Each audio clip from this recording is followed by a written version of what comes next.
What do you think her beast form looks like? Kitty! Okay, now that is settled. Lea has a strong opinion. Maybe a tigress. Second indicator that Lea might be a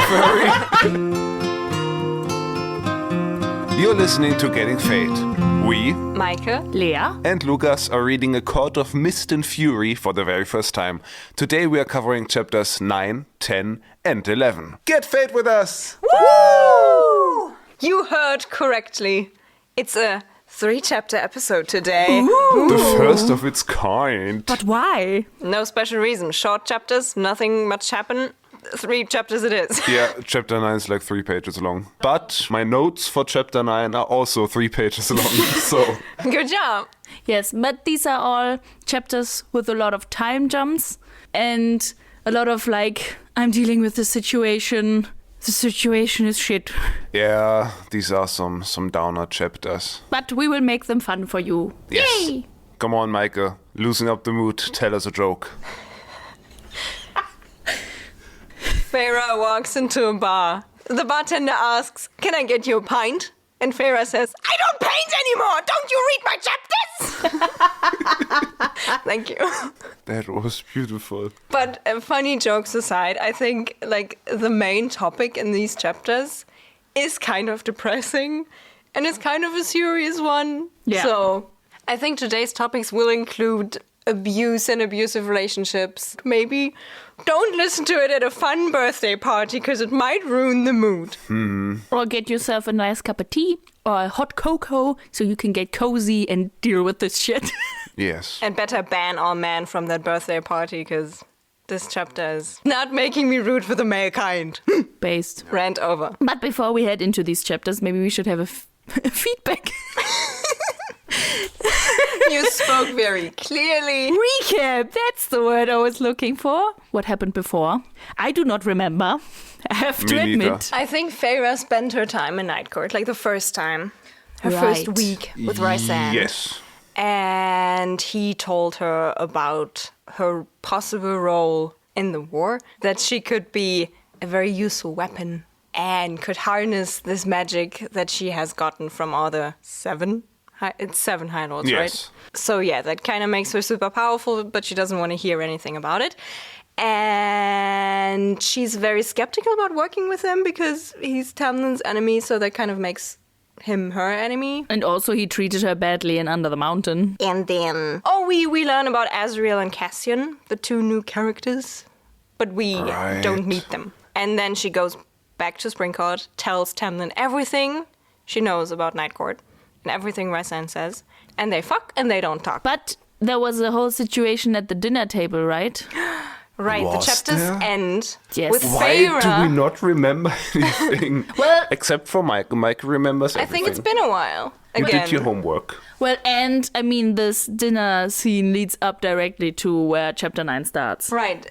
Feyre kind of has like a burst of power because she gets angry at Tamlin for speaking down on Lucian, and she like silently begs Lucian to speak up. And then suddenly she kind of swoops into his mind and sees through his eyes and can feel his thoughts, which are very depressing. Sad boy. Woohoo. And then she kind of scorches the table because there are flames at her hand. Yes. And then she leaves. Oh, and we forgot to mention one important part. The tithe happened. Oh, right. So much happened in the... What were 8 chapters? Was it already 4 episodes now in this book? Yeah. What the fuck? When did this happen? In the Time last 8 is weeks. not real. Well, the pacing is a lot quicker in this book than the other one. Yeah, The that's first why one. so much happened. I And think we're just that's a not good used thing. to a lot of stuff happening in Yeah. chapters. So the tithe, there was like this taxpayer thing, and then this water wraith showed up and couldn't pay her taxes, and then Feyre was like, "Why don't you make an exception, Tamlin?" And Tamlin was like, "Because tradition of my forefathers did it this way." And then Feyre went after the wraith and gave her jewelry and money and shit, and then she could pay, and that was a big conflict. That was the fight they had at dinner. Yes. We are so good at recapping. Ooh. But I think we're now caught up. Yes. I hope so. Chapter 9 starts with Alice and Feyre. Alice combs her hair as she does, but Ianthe is not there. Where is she? At her temple? She was not mentioned since Feyre got back from Night Court. Well, the question is, was she in that room? I mean, they had kind of like a war room conference, whatever, when she came back and everyone left.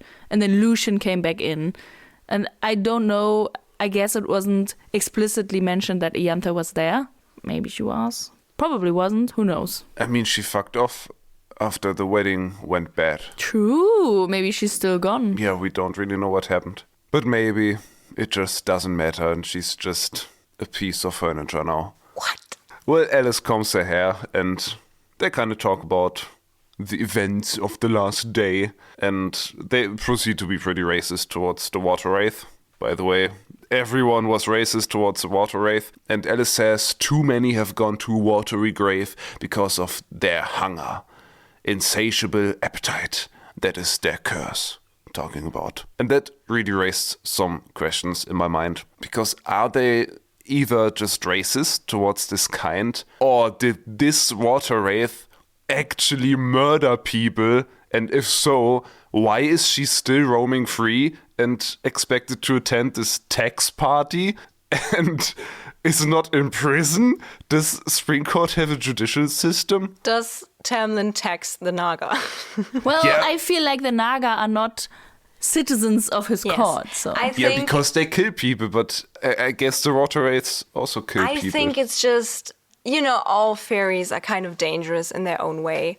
And I feel like it's just, like this Suriel is kind of hard to catch and very cryptic and kind of dangerous when you don't know what it's saying. These thingies are kind of dangerous when you get too close. Like, maybe they're very territorial or they can control their hunger when you get close to their pond, but they're still like normal citizens that just should live secluded in a pond. I don't know. I was also a bit confused by Alice's statements because, she describes them as kind of gluttonous and, she will spend all your money in like a week. It will only last her a week or something because I guess they are so hungry that they have to eat so much. But yeah, and just that phrase sounds very superstitious. Yeah, I feel like that's the nature of this first-person narrative. You can't be sure if someone is telling you the truth right now and giving you lore or if they are reproducing prejudices. So we don't really know, like, if this is just a fact about the Water Race, that they just happen to be very hungry people that can't manage their valuables, I guess. Or if they are met with a lot of prejudice because I guess they live in water and drown people. Yeah, it sounds a bit weird. They kind of are described like sirens in a way, but then she behaved very normal in quotation marks. But besides from how racist what Alice says sounds, I like how Alice approaches the situation because she's telling Feyre that what she did probably wasn't a good idea. But it doesn't feel like she's blaming Feyre for doing what she did. She's like, I understand why you did it, and now I'm telling you why it wasn't a good idea, but you cannot know about this because no one tells you anything about this world. So she's not like, Feyre, you should have behaved yourself better. She's just like, I heard what you did, and that probably wasn't a good idea, so expect things to go, like, more wrong in this direction. So people have heard about it, and it will have consequences, but, you did what you did, so. But what she points out is that these Water Rays are now in her debt, no matter what Feyre said to her. And then she's like, yeah, and this world will spread. And Feyre says she's afraid of that. And I was confused by that. Like, why is she afraid of that? Isn't that a good thing? Because Alice says, like, a lot of Fae have experienced hunger in these last 50 years. And to have, like, a king consort or a queen consort or however you would title her, who is like, I care for the people that hunger in this court. Isn't that a good thing? So I think the concern Alice raises is that now all these people will demand the same treatment and Spring Court will go broke or everyone will be angry. But I don't know if that's such a big concern. But Feyre isn't just afraid of that. She says, I was afraid of that perhaps more than anything.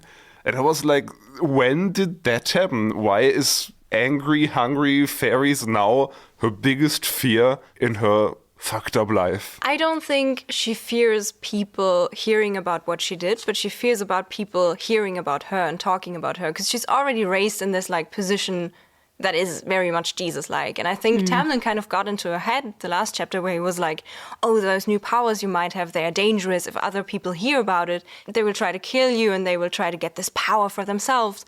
And I think she just doesn't want anyone to know about what might be happening to her right now. So she just doesn't want to be the center of any attention. And right now she's the center of like basically like a religion. And if this comes into play in a different situation now, she's gonna be like, oh, she's Jesus and she's powerful, and then, you know, people are gonna look at her and might notice that she's stronger than others and just different.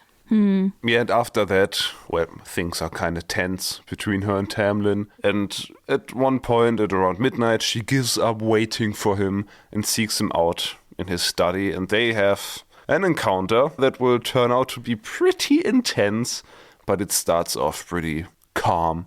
So she seeks him out in his study, and he says he was obviously just about to come up and see her and apologize and whatnot.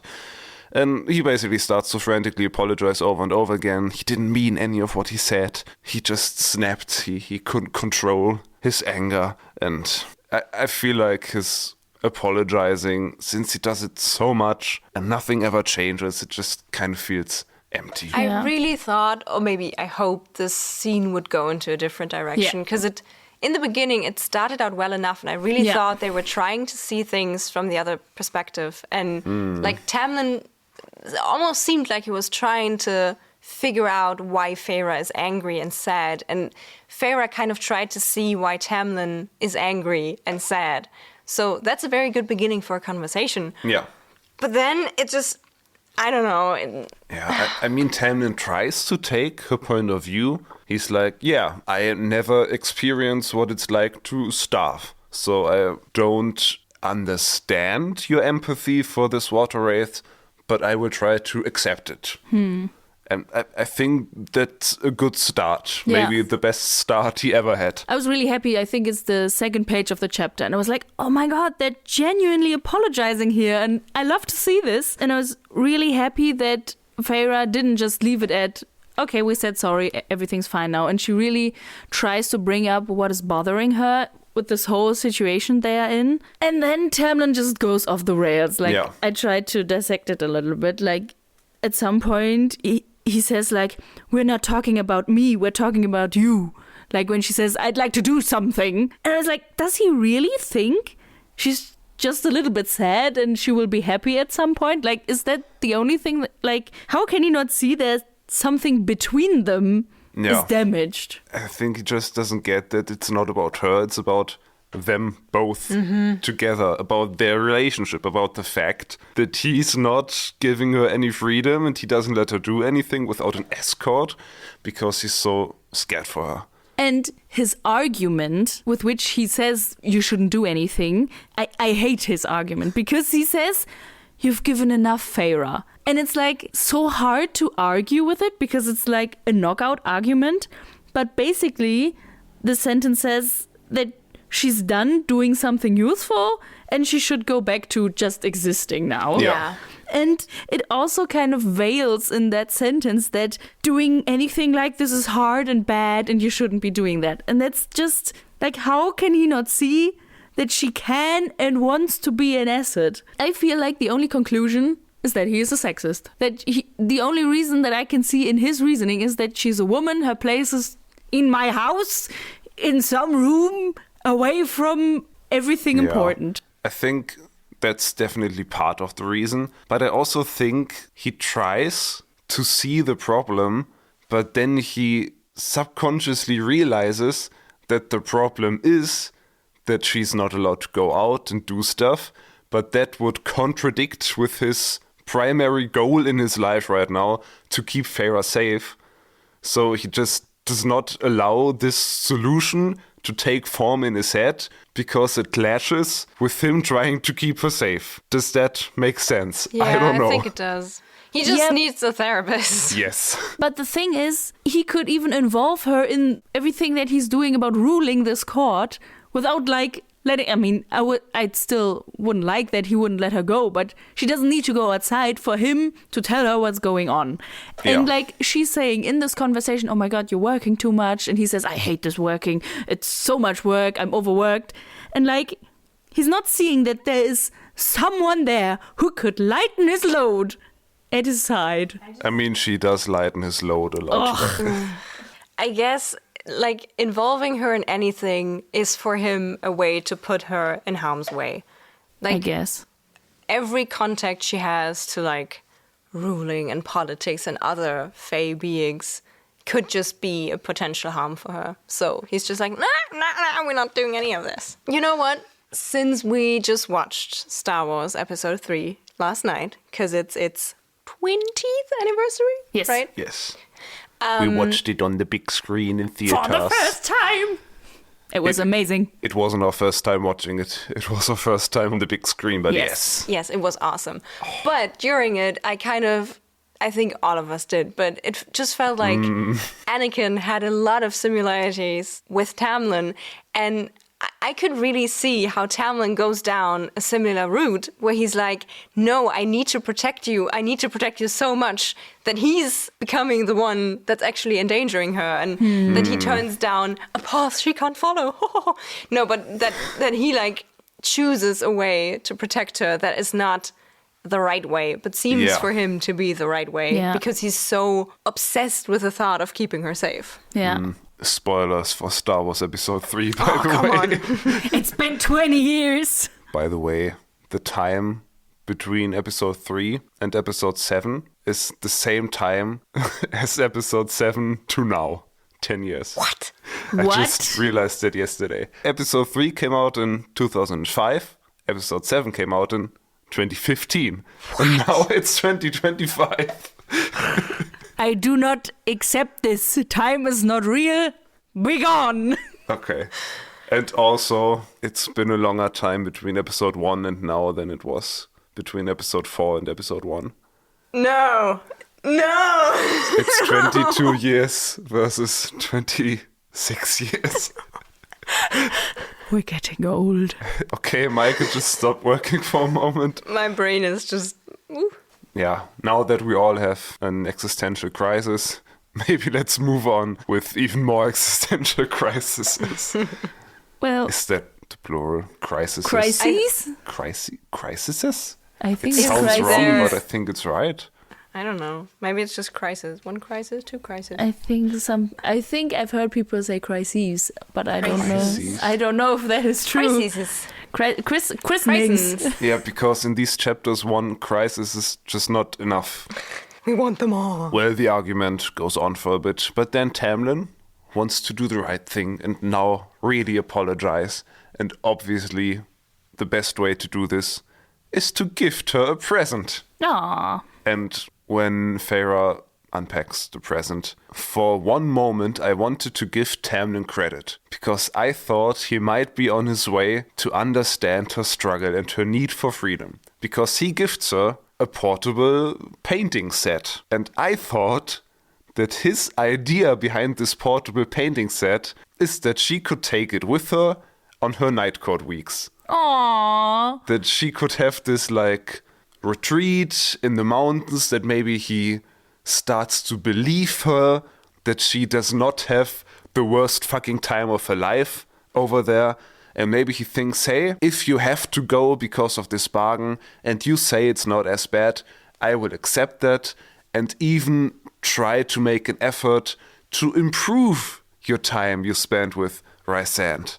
But no, his idea of this portable painting set is that she can take it around his house, accompanied by sentries to keep her even more safe. Yeah, this gift is not thoughtful at all. It's just his wish to distract her from anything that's going on. He's like, if she paints, she will not bother me about ruling with me, and she will not inquire about her new powers. She will just sit down and paint like she did before, because he wants the Feyre back that was. Yeah. But that Feyre died. You watched her die, so now deal with a new one. Jesus Christ!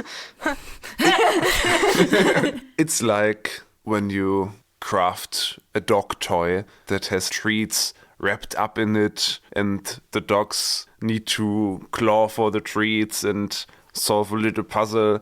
And I think he just wants to give her that. So she's occupied for a very long time because he has his home office work and he does not want his dog to distract him. But you know, for a dog, that's actually good. Because Yeah. it trains their sense of smell and it keeps them thinking and it keeps the brain going and it's also good for the teeth. But for Feyre, this is not good.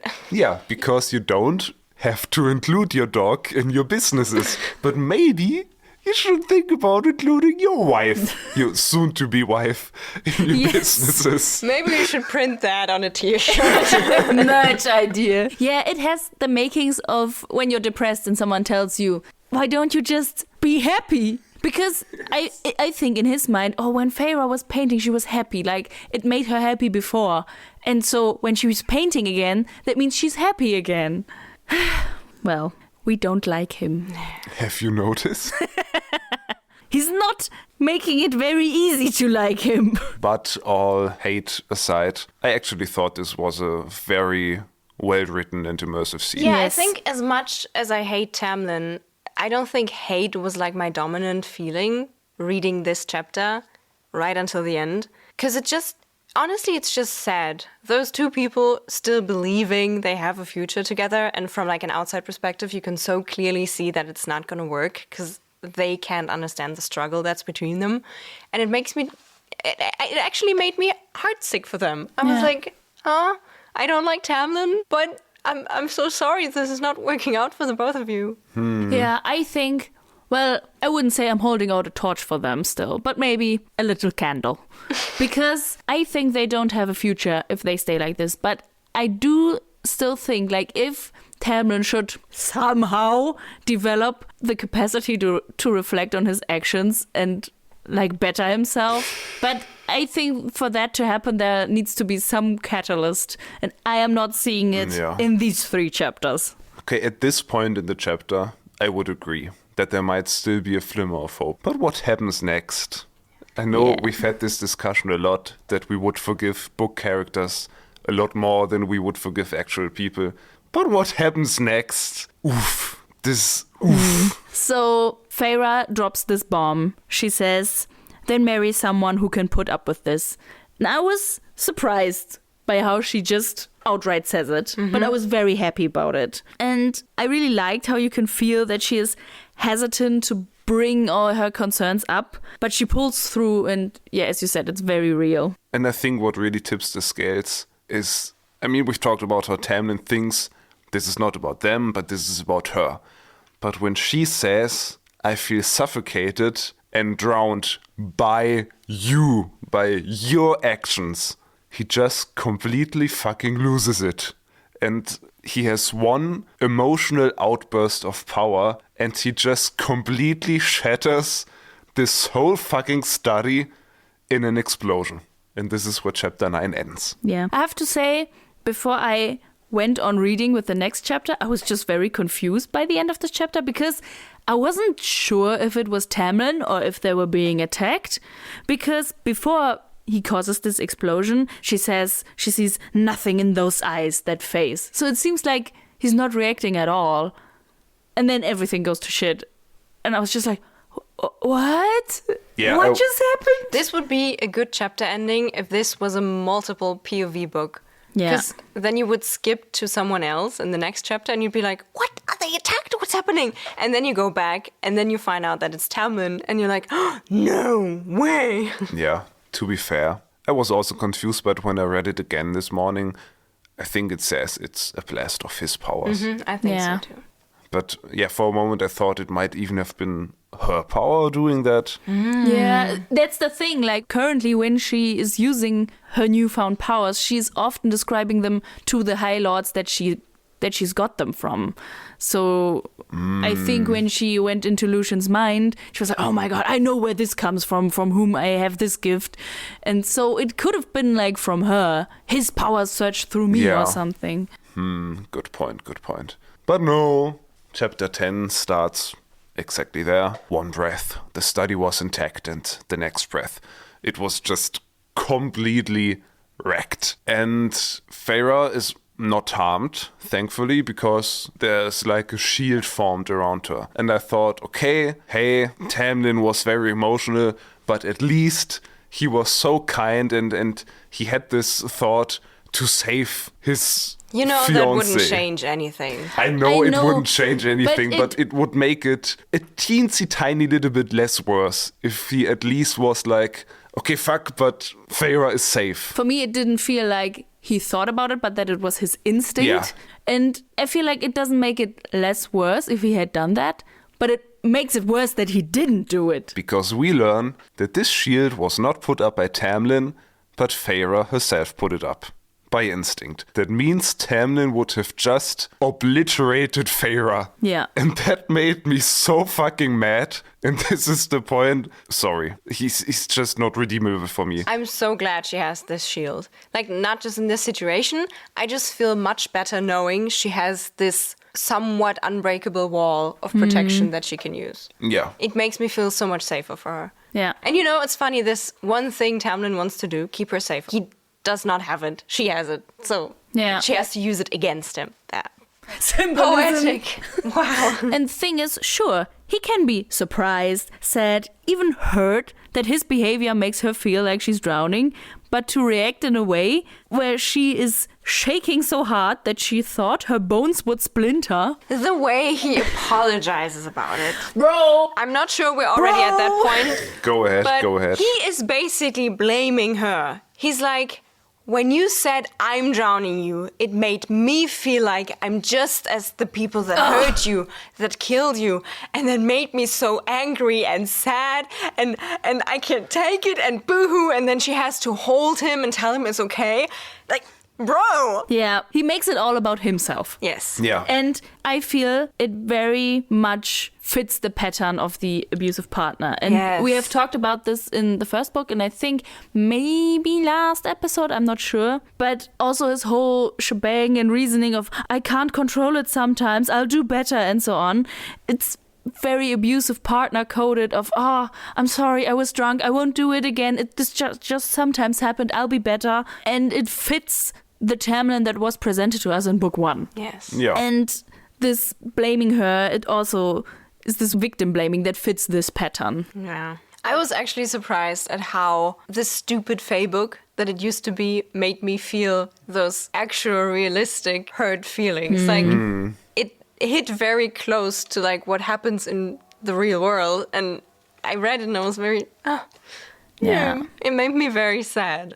Yeah. And I mean, you said already that she has to console him now after his outburst, and I felt like I could see it like a movie scene. It says, I looked over his shoulder as I held him. The red paint had splattered on the wall behind us, and as I watched it slide down the cracked wood paneling, I thought it looked like blood. I can really see them, how he's hugging her like wholeheartedly, and she's just hugging him back, dead stare, open eyes at the wall, and you just see the paint dripping down. Oh, And honestly, that's not a sentence you would read in book 1. nah. I think the writing has gotten so much better. Yeah. Yeah. And it's still very good to read this. Sure, this is a terrible scene, but it's really good and interesting story this way. I liked it very much. I was very pleased by the fact how displeased I was. Yeah. Yeah. Right. But what made me actually kind of displeased, for a moment I really thought, this might be it. This might be the Feyre and Tamlin, the Elk Kitty breakup chapter. But it wasn't. Too early. Yeah. Yeah. They still keep going. We get a break in the chapter and a little montage of the next days, and he keeps apologizing over and over again. He fucks her all day long because that's the only way they can really communicate, I guess. And I'd say he pretends to do better, or at least he convinces himself that he's really trying. He loosens kind of the grip on her surveillance. She has less escorts. She even gets to ride out one day alone. But in the end, she knows that all the stable boys report back to him the moment she returns. And it's kind of a half-hearted way of him trying to do better. But in the end, he still does his hideout business. He still doesn't tell her shit about what's going on. But also, again, feels very real, like that this happens, that partners in an abusive relationship are like, but he is trying and I still love him, especially if this physical attraction is still there. One could feel like, well, I still have feelings for him. So I think it's quite hard to then be like, no, this happened once, I guess, and then be like, okay, I'm out. Yeah, I agree. And then Tamlin is just away a lot doing High Lord shenanigans. But she uses this free time to keep on practicing her reading and her mental shields. And I'm very glad to see that. Go, Feyre! Woo! I'm not happy that she appears to be pretty depressed and she doesn't talk to anyone. She even stopped talking to Alice, so she's really inward and shuts off, and that's not great. These chapters convey very good how she's sinking deeper and deeper into her depression and just not caring about anything anymore and just take the situation as it is and not hope for anything better. It's very sad. Yeah, it's actually a very well-written breaking point, I think. Because after what Tamlin did, I think there are two ways a relationship can work out. One, both immediately work on a change.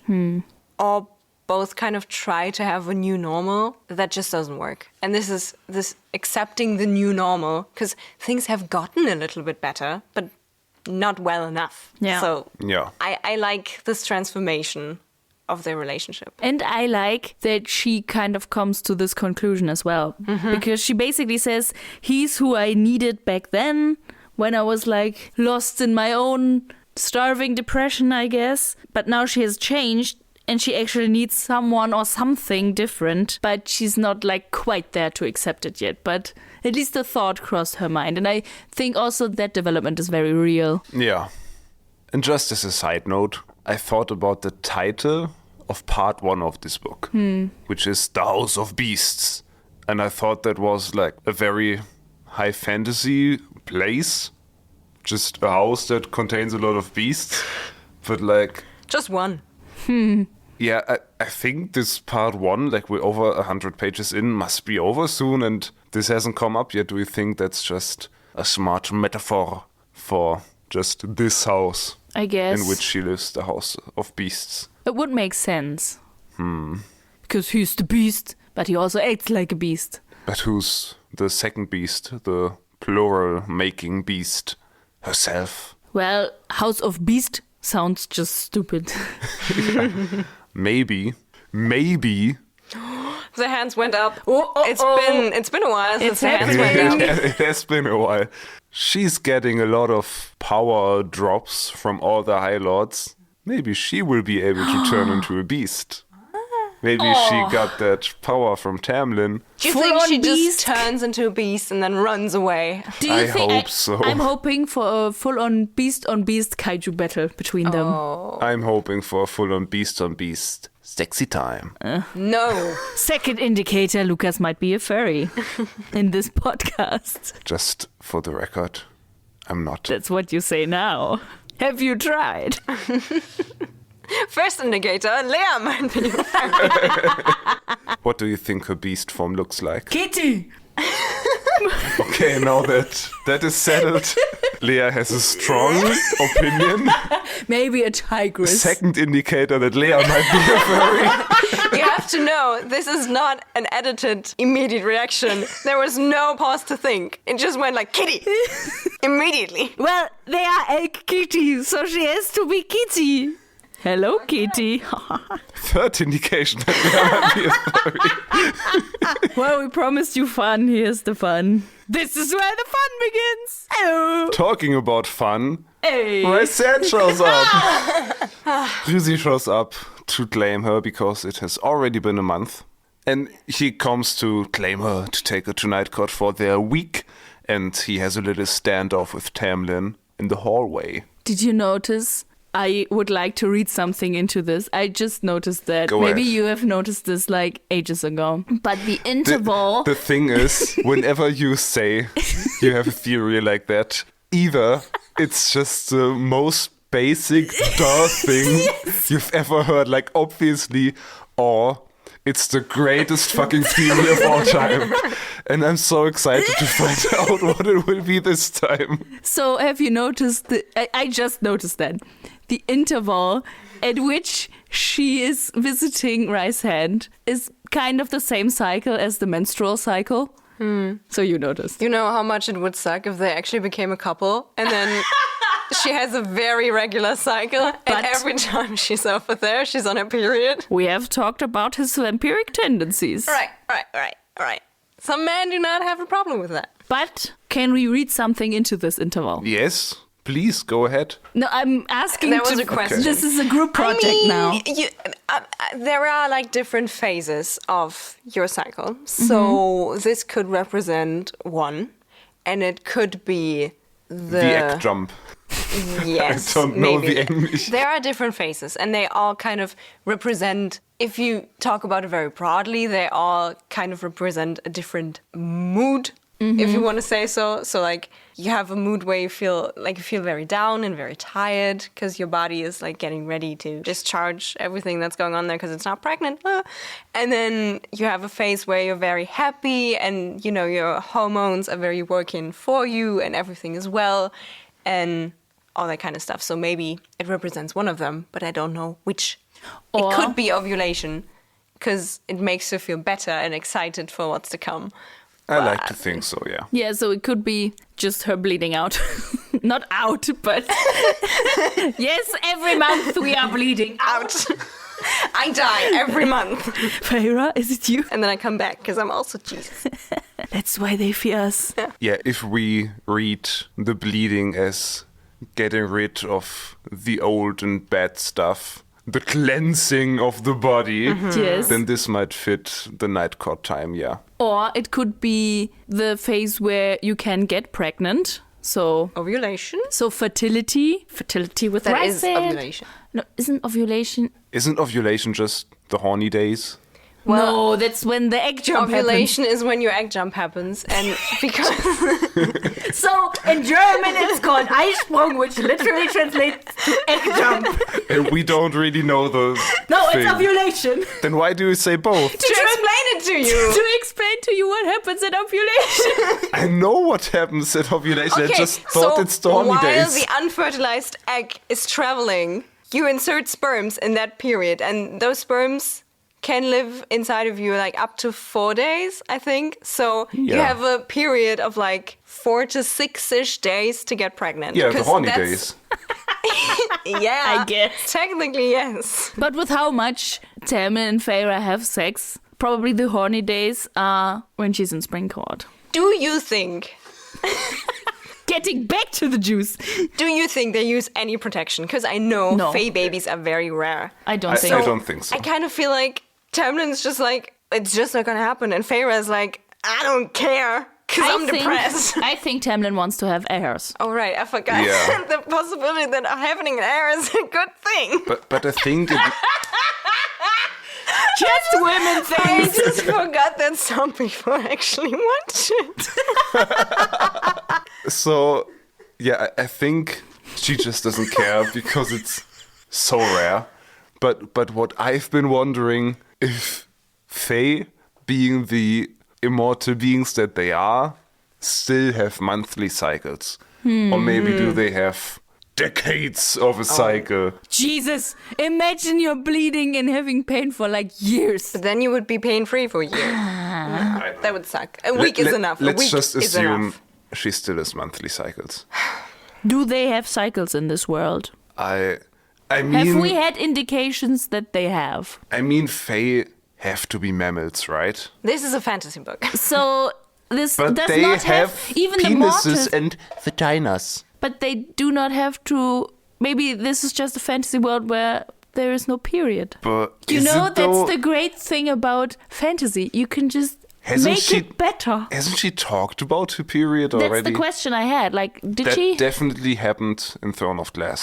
I know we talked about it, but I'm not sure if we talked about the scene in Throne of Glass where I was like, oh, there's talk of period, or if it's I know that you did that. Yeah. or if it happened in this book. I don't know. I didn't actually want to go on this tangent. I just noticed when we talked about the time period, when she goes back to night, I was just like, it's like a monthly cycle. Yeah, okay, it either represents cleansing or the horny days. Okay. We can check on that. Cool. Back to Rüsi. Yeah, right. We have a book to talk about. So, Rysand and Tam Tam have a little testosterone-fueled grumble standoff in the hallway. And Feyre just kind of overhears that. She's still in bed. She sleeps in very late because she's pretty depressed. And then she wants to make her way there. But oops, she's naked because her clothes are shredded and lying on the floor because of Tamlin. That's not a very resourceful way to have sex. Like, just disrobe. Yeah, but he's animalistic. He has to tear it off. But disrobe is such a funny word. Mm-hmm. Disrobe. Okay. Disrobe. But eventually she, puts on the blanket or something, and she goes to the hallway. And when Rysand sees her, his smile vanishes, and he asks, "Are you running low on food here?" What I found interesting, or what I liked about this encounter, is that he's bringing this topic up in front of Tamlin, because Tamlin just seems kind of oblivious to the fact that she's just losing weight more and more, and kind of makes the scene a little bit juicier conflict-wise, but also fuck Tamlin. I just don't like the way Rysand digs at a topic like that. I think it's a good thing he notices, and it's a good thing he's concerned, but if you're standing next to the dude who is responsible for her not eating, then do not say, "Are you running low on food?" Because it's digging at Tamlin. Just say, "Bro, why has she lost so much weight?" Just say it. Just bring his mind into the direction, because he's apparently working slowly. that just made me angry. Yeah. I wrote a note that kind of made me feel how I felt about this chapter. And I had to laugh when I read it, but it's a very true and honest feeling. I wrote, "In this chapter, I hate both men. You know what? In this book, I hate all men." Nice. Maybe we can print that on a t-shirt. And then I wrote, "God damn it, I just want Feyre and Morrigan to date and travel the world with Nesta." Yes! Best outcome ever. This would be so great. I have strong hopes for her story, but we will get into this at the end of this episode. I think Rysand is fun and all. I really enjoyed some stuff he did last book. He's just a very fun character in a way that he's enjoyable to read. Not specifically what he does, but he makes this book fun. Yeah. But now he's kind of like this chill dude that swoops in, kind of flirts with your girlfriend, makes the boy a bit angry, the girl a bit flustered, and then he leaves. And this is not what Feyre needs right now. Yeah, I feel like he wishes their banter to be back, and she just can't. And it's just not appropriate for the situation, and I feel like he cannot really deal with the situation. But before they leave, Tamlin and Feyre have a little talk in their bedroom, I guess. And what he says to her, "Feyre, why do you need to know these things? Is it not enough for you to recover in peace? You earned that for yourself." How can he be so ignorant? I really think he doesn't get it. It's flustering. She tells him... flustering? Isn't that the right word? Well, if you're flustered, it's like you're getting red cheeks and you're like, ooh. Okay, maybe I'm not flustered. Maybe you're flabbergasted. I think I'm flabbergasted. Okay. Which is also a fun word. Yeah. It's flabbergasting. Disrobe your flabbergasting self. Stop, you're making me all flustered. Okay. I am flabbergasted by the fact that she keeps telling him, "Bro, I would like to be included," and he just pointedly ignores that all the time. Yeah. I thought maybe there must be a different motive. Maybe he's hiding something that Feyre would disapprove of. So I have it's not that big of a prediction, but... I mean, before you get into your prediction, he is hiding something. Yeah. Because she asks, how does Rysand keep getting in here? Is the security just so bad? And then he lies that he doesn't know. Yeah. But maybe, I guess we have already had this thought, but maybe he's actually working with the King of Highburn and is about to put Feyre's family in danger. And so he just doesn't tell her so that she doesn't know. Maybe he's even like, "Hey, I grant you my allyship, and in return you leave this girl's family alone." maybe he's even trying to save her family like that. But this is still like, I think Feyre would still disapprove of him working together with the King of Hybern. So, and initiate the destruction of all humanity? Yeah, maybe Except she would have for a problem those with that. people. Those people. Yeah, but it's... I cannot see Tamlin being like, spare her family, please. I mean, I can see that just because he's so protective of her. I think he might even have enough emotional intelligence to grasp that she would feel bad if her family dies. But this is just a hot take. Yeah, I don't know. I was trying to find a reason why he is like that. But maybe it's just wishful thinking that there's a different reason behind it. I think he's hiding something, you're right. And it might be that he's already in cahoots with the king. Because he's evil. Like Anakin. Spoiler! Anakin! Ooh. Don't touch the right! Anakin! Ooh. You underestimated my power! Ah! Ooh. Oh! We put a link to that in the episode description. I hope people know that. But if they don't... Like, no shit, it was actually... I think we all had to actively turn the memes off in our head when watching this movie to take it seriously. I showed that to my father, and then... Is he a Star Wars fan? Yes. And he found it very funny. Okay. And Mine then too. I talked to him about, like, how often did you watch, like, the prequel movies? And then he was like, well, I saw it once. And I saw that thing you showed me on YouTube. You know, I had a history teacher who looked a lot like Obi-Wan. We used to make fun of that a lot. And then we had a free period between one of his classes and something else. And a friend of mine and I, we spent the whole 90 minutes just scrolling through the prequel memes Twitter account. And then we got into his class, we sat down, we looked at him, and we continued to laugh for like 15 minutes. And then he came to us and was like, what the hell's the matter with you today? And we were like, we're so sorry, but we watched prequel memes before this. And he looked at us and he was like, okay, because he knows. But how blessed is he that he looks like Ewan McGregor? Yeah, he was a very cool guy. I love Ewan McGregor. Ian McGregor. Shout out if you're listening to Come this. to the pod. Yes, Please please. be my history teacher. Scottish to Lukas. How funny would it be if we send him a DM and be like, can you please come to our podcast? We need someone to teach him Scottish. Okay, I think, first of all, if we invite him, we should say, hey, this is our podcast. Please don't listen to this episode and this episode. And then you just surprise him with your talent. Honestly, this would be the greatest bonus episode ever. Yes. We just don't talk about these books, but Ian McGregor is here to teach me Scottish That would be so fun. for an hour. I hope you don't this have would a be so bad great. R day that day. If you listeners at home happen to have any kind of contact to Ian McGregor, please reach out, pitch him this idea. I want to and we make can this make it happen now. This is my goal for this podcast. This would be so beautiful. I am in very dire need of help. Why do you put these extra E in there? Why do you say help? Help? I don't know. Where do they come from? You need help. You know, all the extra E's in the Scottish Highlands, they are all around. I think we could all use some practice. Yes, I would love that. Okay, where were we? They had that talk, and Resident takes it with her. Yeah, they go to Night Court. I just want to make one side note. Oh, no, I want to make a huge side note.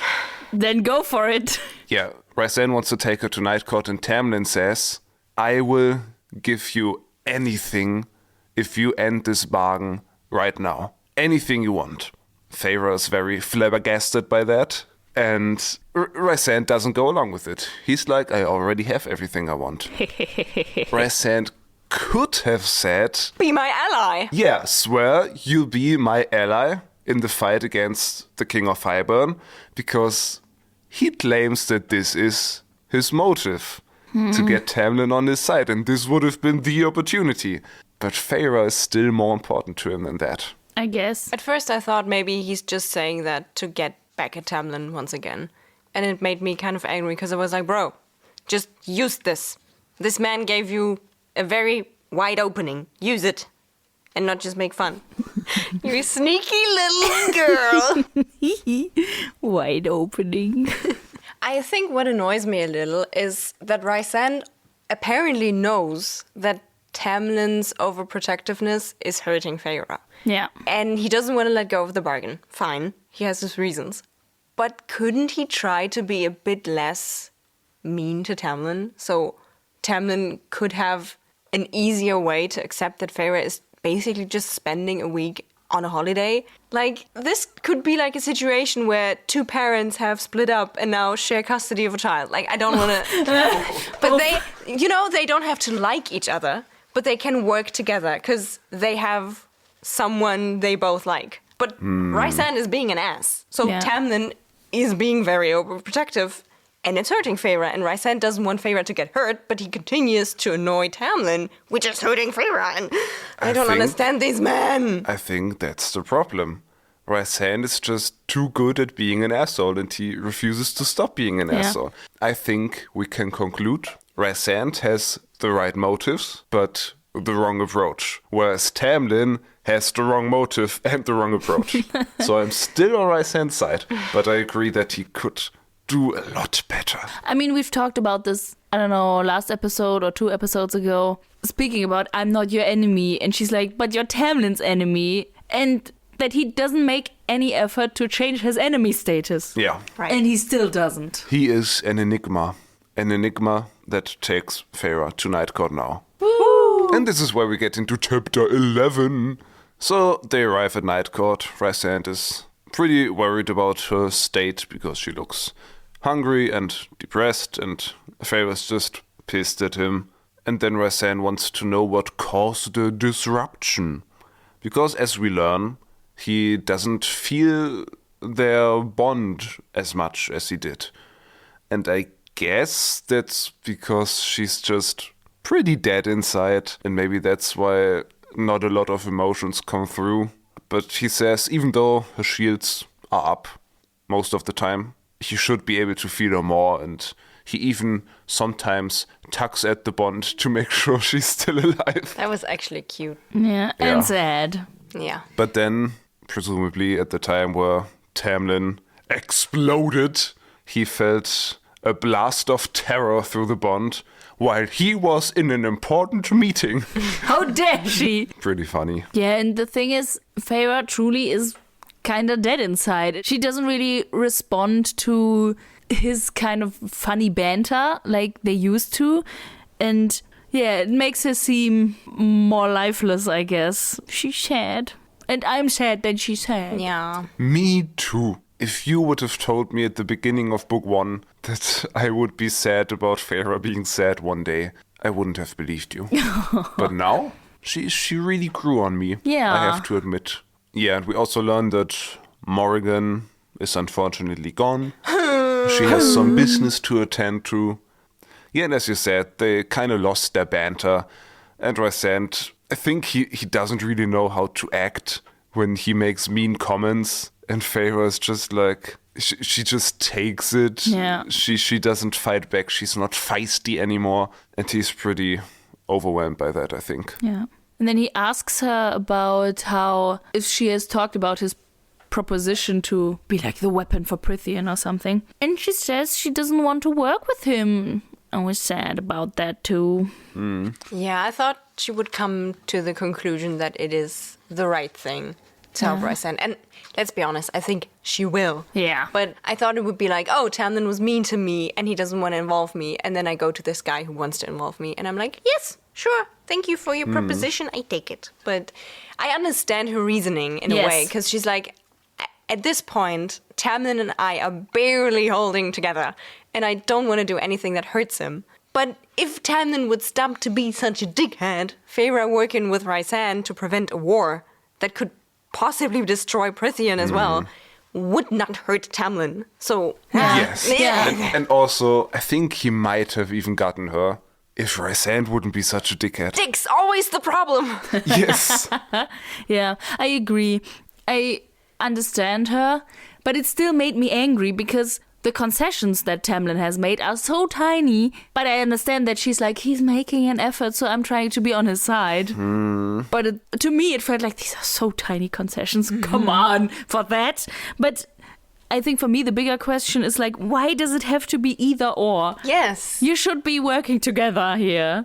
Or you could still train with Rysand and be his weapon and be happy with Tamlin. Not necessarily be his weapon. Like, he made the point that she can be her own weapon. Yeah, that's another point she made where I do agree with her. You say I should be a weapon, not a pawn. They seem like the same to me. The only difference is who's wielding it. And that is true. But Rysand also says, like, I don't want to manipulate you, but, like, sure. I think his actions from book 1 are to blame here a little. Because, in a way, it was the same situation. Like, he wanted to use Feyre to achieve, like to defeat the evil person. And in book 1, he didn't tell her. He just made her a tool to make Tamlin angry. And it worked, but she was a tool. And now he's telling her, I'm not going to make you a tool. You're going to be your own weapon. But can't she trust it? Yeah. And then when she refuses his offer, he takes a different approach. That is just kind of pity baiting, I guess. It's manipulative in a way. Yeah. So the quote is, I was a prisoner in Amaranth's court for nearly 50 years. I was tortured and beaten and fucked until only telling myself who I was, what I had to protect, kept me from trying to find a way to end it. Please help me keep that from happening again. To Prithian. On the one hand, he's opening up. On the other hand, sure, bro. Yeah. Like, to Prithian. I feel like it's obviously all true, what he says. There should be an effort to keep that from happening again. But I think you're right that in this situation, he uses that in kind of a manipulative way. So yeah, I don't know. I think it's good he's opening up. I don't like that he's opening up to nudge her into a direction. Because he was like, I give you a choice. She said no. And then he's like, let's try a different approach. So, nah, not so good. But I don't understand Rysand. Actually, you know what Rysand reminds me of? Like this popular rich guy that's friends with you and you don't really know why.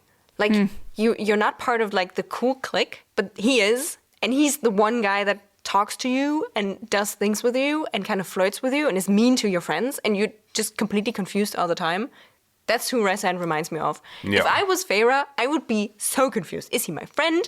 Does he want to fuck me? Does he want to kill my boyfriend? I don't know. I don't know how to feel. And that's just the last thing she needs right now. She needs stability and someone who understands her problems. And Rysand could, but he does not embrace that role. And that's frustrating. Yeah. Yeah, I agree. But then this rich guy just fucks off for the rest of the week because he's business. I'm sure he has a startup or something. and he gets to invest his parents' money in some e-commerce shop. No, you know what his deal is? He like sells those supplements and that drinkable foods. So that's why he's telling her, like, you don't eat enough. You need supplements. Mine. Yes. Protein. What would be his startup name? His product name? Star particles. Night gums. Night juice. Ew. Why does everything has to be juice with you? Because I'm juicy. His supplements are called... Rüsis Noodles. Why? I don't know. Because I like noodles. Quit. Don't quit. Noodles. Yeah, and then Rysand just kind of fucks off for the rest of the week and leaves Feyre alone. And Feyre made me really, really proud. Because she's become so good at reading that she actually reads almost an entire book. Yeah. I was so proud. And I really loved how she found comfort in the book and in those characters. Very relatable. Very happy. Yeah. And it's very retreat-like. Just like, I'm feeling so bad, so I'm going to this mountain villa and just reading in the breeze. I need that. Yeah, it honestly just sounds like a great time. Yeah. She has a cool retreat and she reads a book. She's not yet finished. She's on a particularly good chapter, the second to last in the book. Is that So- foreshadowing? I was thinking about I'm that calling too. that some insane shit Yeah. will happen in chapter, 68? I know we talked about this, but I forgot that this book has 69 chapters. That's funny. But before she gets to finish the book, Rüsi returns. And we get this weird scene. This weird scene. Where he kind of brings her a plate of food. Because she's pretty hungry. She hasn't eaten yet. And then, as she wants to reach toward the food, he uses his telekinesis to just kind of tuck the plate away from her. And then, before he allows her to eat, Tamlin, is it you? He demands to know what he can do to help her situation in Spring Court. Leave my food alone? Yeah, it feels That like... might be a start. It feels like he, for lack of a better word, breaks a bit. Because she just doesn't respond to his, like, funny nags. And I have to say, I found it really annoying how he was like, oh, I thought you would answer with this funny quip. Because, like, in the beginning, I guess it kind of made sense. But then after a week, it was just a bit of an old joke. Yeah. He does not shine in this chapter. No. And then he does that. Yeah. I think in some kind of perspective, it is not unreasonable that sometimes when people drift into a depression, that they kind of need a wake-up call of some sorts to be like, okay, you need help. But this whole thing of refusing food and stuff when she is fucking starving again. But he does get her back to feeling something because she's angry. Yay, I guess. But it is only very fleeting because the prospect of returning to Spring Court freezes her back up again. Yeah. Also, not a good sign. Leave this toxic situation. But at least, I think it is in that moment, or maybe later, when she realizes that she basically has been in free fall from the point on where she killed those Fae. Yeah. And I think it's good that she slowly starts to recognize that. Because as you said, sometimes you need to have this kind of wake-up call, because if you don't acknowledge that you need help, you're never gonna get help. But then Feyre feels rage, and she manages to kind of coat the book in ice before she yeets it at Rysand's head. So I guess Disrespectful use of books. Rysand is pretty impressed by her powers. Again, the powers and emotions are connected. Like, for all of them, I feel like. Like, Tamlin is like, oh, I have these powers and I can't control them when I have intense emotions. And Feyre, as a sign of her finding her emotions again, is releasing her power. And, like, Rysand is also kind of, I guess, desperate and worried, and his knight is rippling off of him with challenge and whatever. And I feel like they all need more training. Yes. And then before she returns home, Rysand says, if you ever need someone to play with, whether it's during our marvelous week together or otherwise, you let me know. This would sound promising if he hadn't been such a dickhead. But I guess if Feyre and Tamlin actually break up in like the next weeks, she might go back, maybe to train as a weapon. I don't know. I still think he could be someone to talk to. Like, I like their banter, but like, if he accepts that, hey, let's have a serious conversation for once. Or maybe she's like, hey, Rüsi, could I come to Night Court and spend some time with Morrigan? Yeah. Maybe she's on the lookout for a female friend. That would be nice. Yeah. But when she comes home, and I don't know if she notices it even before or when she meets Tamlin again, but like, Tamlin just can't deal with Feyre being gone, and all his concessions he made over the last few weeks are just gone. Yeah. And the last few sentences of this chapter just gave me big oof energy. Yeah. Protect, protect, protect. I could see the word in his eyes, feel it in every thrust he made into my body that night. I had been taken from him once in the most permanent of ways, but never again. The sentries returned in full force the next morning. Protect, protect, protect. It's just Control. it's just so bad. Yeah. It's a real downer, this ending. Yeah. Yeah. I classified these chapters as certified oof chapters. Yeah.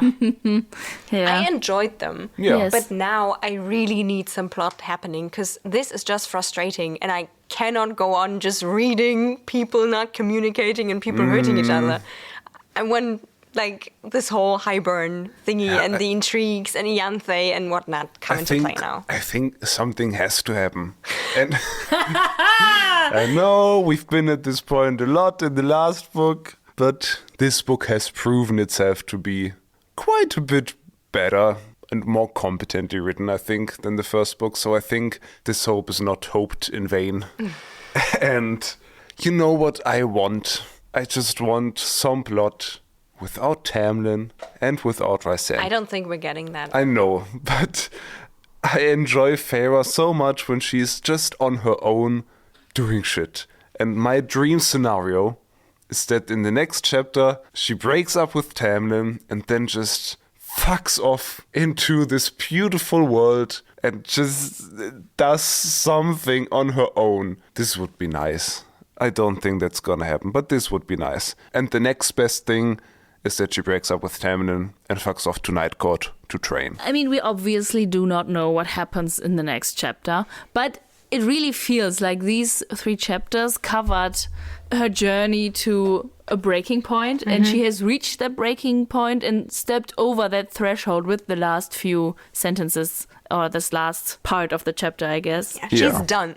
Yeah. Like these 3 chapters very much fitted together thematically. So I think we did a good choice doing all 3 and not just 2. So those were those 3 chapters, and we thank you all for listening, and we hope you have a very good time. And we hope you flood Ewan McGregor with emails and DMs and links to our podcast, so we might get him on as my Scottish tutor. He would be so confused if he would just get recommendations for this podcast. But Probably. do it, please. Yeah. Maybe. Does he have a sister? I don't know.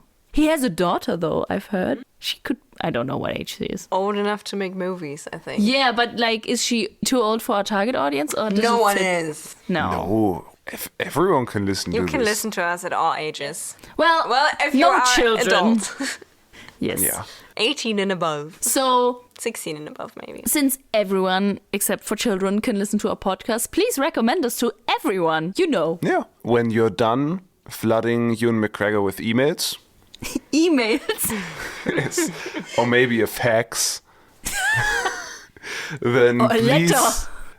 please go out into the world and spread the word to everyone that this podcast exists, because that would make us very happy.